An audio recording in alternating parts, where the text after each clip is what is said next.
Palavra de Deus para as nossas vidas. Nós o amamos, porque Ele nos amou primeiro. Nós o amamos, porque Ele nos amou primeiro. Um dos menores versos da Bíblia, mas com uma profunda revelação do caráter de Deus. Irmãos, a primeira carta de João pode ser facilmente intitulada como a carta do amor. Alguns teólogos gostam de fazer essa classificação.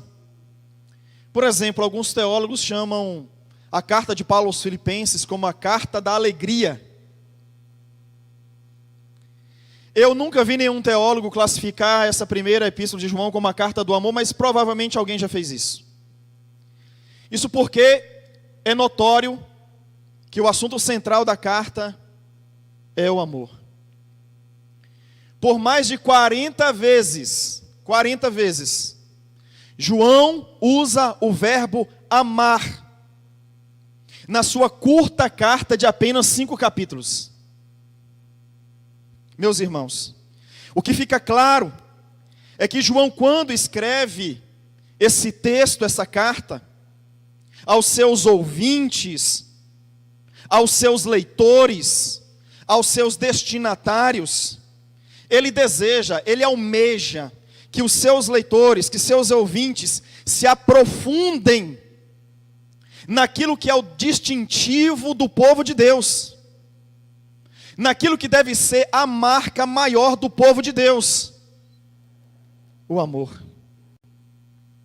Quando João escreve a sua carta, ele está dizendo: meus irmãos, amem, amem. João, ele fala do amor de Deus para conosco, o amor de Deus para conosco. João também fala do nosso amor para com Deus. E João fala do nosso amor pelas pessoas, o amor de uns para com os outros. Estamos aqui diante do que seria a tríade do amor. O amor de Deus revelado à humanidade, que por sua vez, em resposta a esse amor, ama Deus. E que por sua vez, por ser amado por Deus, ama também as pessoas.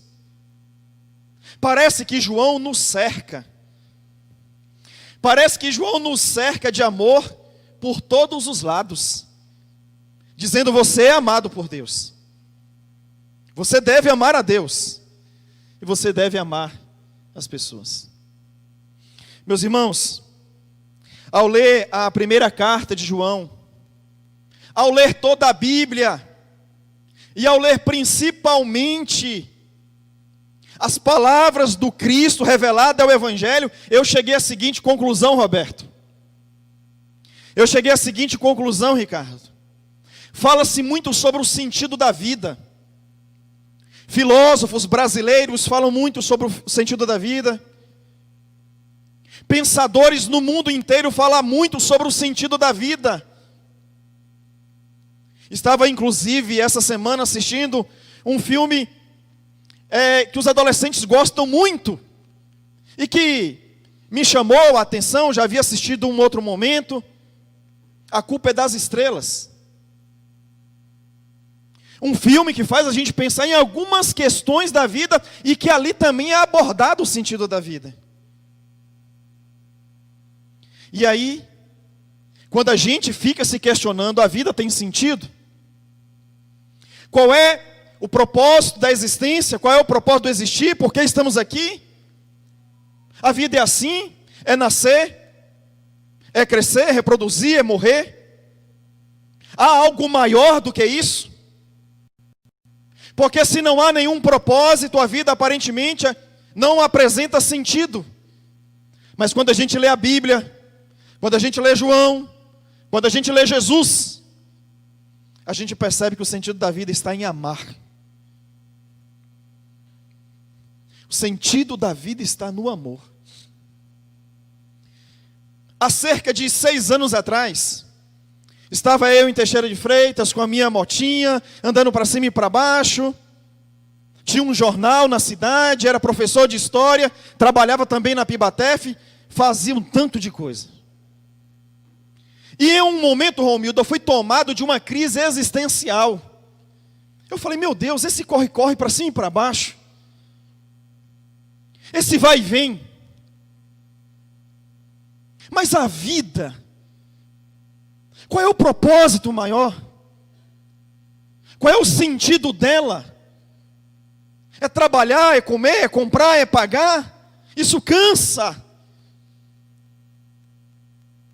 E eu então me deparei ali no sinal de trânsito e pensando, enquanto eu estava parado, eu então cheguei à conclusão que eu estou revelando para vocês hoje, que não é nenhum mistério. O sentido da vida está em amar. O homem foi feito para amar.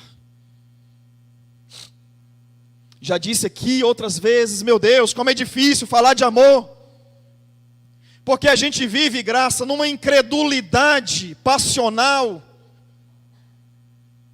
A gente vive numa incredulidade de amor. A gente olha para tudo que está à nossa volta, e para os traumas e as tristezas e as decepções, e a gente começa a chegar à conclusão que nada, ninguém ama coisa nenhuma. Vivemos apenas uma relação utilitária.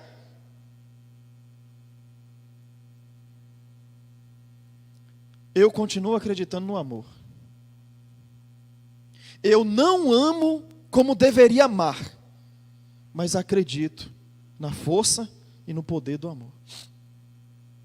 Não revelo o amor como deveria revelar. Eu preciso crescer nisso. Eu preciso dizer mais eu te amo.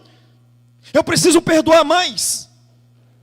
Eu preciso mergulhar mais, acreditar mais. Mas se você é alguém que, como eu lá atrás, se questionou sobre o sentido da existência, está no amor. E quem diz isso é Jesus. Jesus vai dizer o seguinte: a salvação humana é resultado da ação divina. A salvação humana é resultado da ação amorosa de Deus.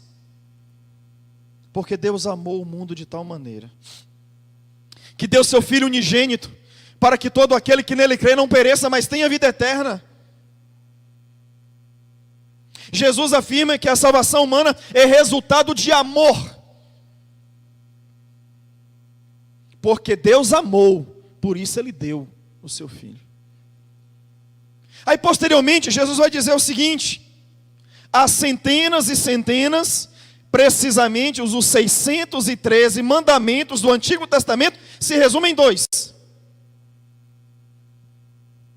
Aí ele vai dizer em Marcos capítulo 12, verso 30 e 31. Amarás, pois, o Senhor teu Deus de todo o coração, de toda a alma, de todo o entendimento, de todas as forças. Esse é o primeiro mandamento. Aí ele vai dizer outro semelhante a esse: ama teu próximo como a ti mesmo, e não há outro mandamento maior do que estes. Observe como o Cristo de Deus nos conduz ao entendimento de que o sentido da vida está em amar. Deus ama, por isso entrega seu Filho. E porque entrega seu Filho, nós o amamos. E como resposta a esse amor dele, a gente também ama os outros. Aí, eu preciso agora dizer para os senhores e as senhoras: um coração vazio de amor é um coração depressivo. Um coração vazio de amor é um coração, é uma alma angustiada. O coração ou a vida vazia de amor é também uma vida vazia de sentido.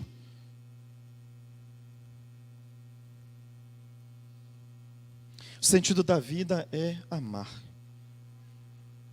Não está na Bíblia.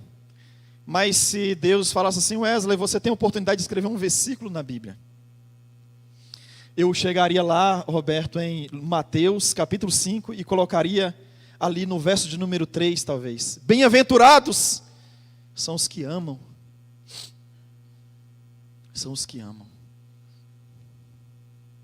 Bem-aventurados são os que amam. Felizes são os que amam. E que tipo de amor é esse? Não é o amor meramente verbal. Não é o amor meramente sentimental. Mas é o amor de atitude. Na Bíblia, amor é mais do que um sentimento. Na Bíblia, amor é atitude. Não me venha com essa de dizer que você tem um sentimento por alguém e age de forma diferente por ele ou por ela. Esse amor é falso, é pseudo-amor. O verdadeiro amor me conduz a agir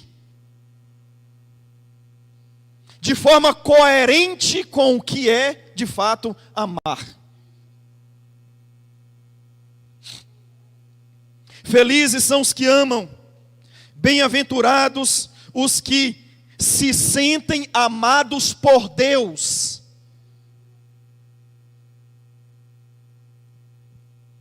Você se sente amado por Deus? Porque bem-aventurado, feliz, é quem se sente amado por Deus. Isso é uma bênção. Deus me ama. E não é apenas refrão de hino. É uma experiência que só você pode mensurar. Bem-aventurados são os que amam a Deus. E bem-aventurados são aqueles que, tendo o amor de Deus derramado em seus corações, têm a capacidade de amar os outros. Felizes são os que amam